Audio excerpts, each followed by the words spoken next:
Alhamdulillah wa salatu wa salam ala rasulillah. On commence notre première leçon.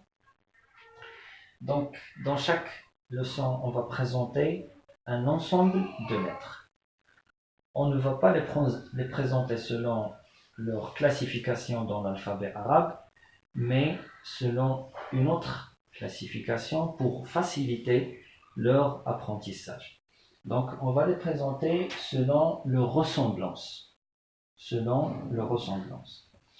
Donc nous avons un certain nombre de lettres qui s'écrivent de la même façon quand elles sont placées au début du mot. Donc on va commencer par la lettre au début du mot, puis on va montrer comment ces mêmes lettres s'écrivent au milieu du mot, et à la fin on vous expliquera et on vous montrera comment les écrire quand elles sont placées à la fin du mot. Notre premier ensemble de lettres, c'est les lettres qui s'écrivent un peu sous forme d'un angle droit. Comme ça. C'est facile. Bien sûr, quand vous allez écrire, c'est pas grave d'arrondir un peu. C'est-à-dire, vous n'allez pas écrire un angle droit parfait, d'accord? Donc, on arrondit un peu. Donc, nous avons la lettre Ba, puis la lettre Ta, puis peut-être même je vais mettre Noun après le Ba, puis la lettre Ta,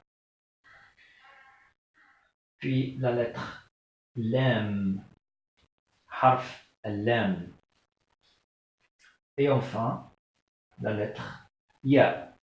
Puis je vais parler de lettres particulières qui le ressemblent dans l'écriture, mais je vais expliquer pourquoi je l'ai laissé en dernière position.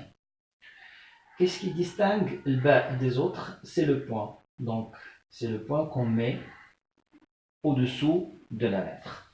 Ça, c'est Ba, ce qui revient à la prononciation de la lettre B en français. D'accord? Puis, nous avons la lettre Noun. La lettre Noun, qui correspond à la lettre N dans l'alphabet français. Pour la lettre Ta, c'est une lettre pour laquelle on met 2 points au-dessus de la lettre. C'est Ta, c'est à peu près le T du français. D'accord? Puis nous avons la lettre Lam.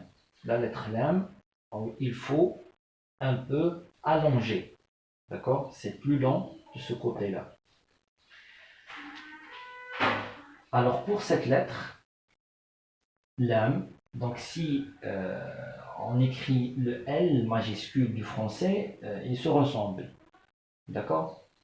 Juste l'arabe, c'est de l'autre côté. D'accord? Donc ça revient à la lettre L. Donc ici j'écris T et ici j'écris L. Et enfin, nous avons la lettre Ya. Ya, qui est un peu le Y du français.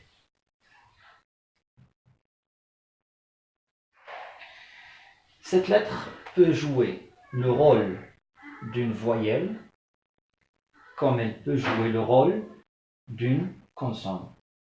Par exemple, dans la langue française, là, le Y, il est compté parmi les voyelles, mais parfois on le prononce. Par exemple, dans il y a, d'accord?